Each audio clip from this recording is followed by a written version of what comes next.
หมอปลายเก่ามันก็คิดถึงเรื่องของเฮาขึ้นมา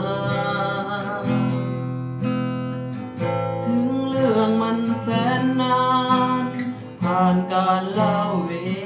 ลาคิดขึ้นมาเมื่อใดแล้วใจยิ้มอยู่ที่ห้องเลี้ยวมองเข้าไปเห็นภาพเก่าภาพที่สองเฮาเคยนั่งเฮียก็ตั้งไม้เก่าๆที่เฮาเคยใส่นั่งขีดเขียนข้างฝาห้องเฮียนเขียนว่า I love you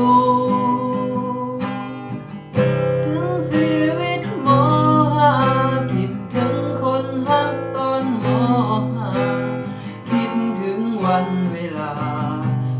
เรานั้นอยากกลับไปอยู่ม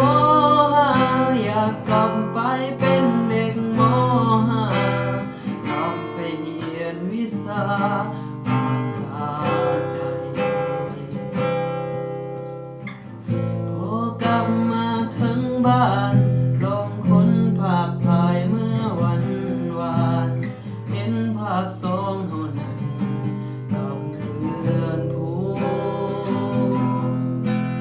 ทุกคนยิ้มแย้มแจ่มใสยังจำตอนนั้นงานปีใหม่ทุกคนนั้นห่วงใจออกเงินจัดงานอยู่ที่ห้อง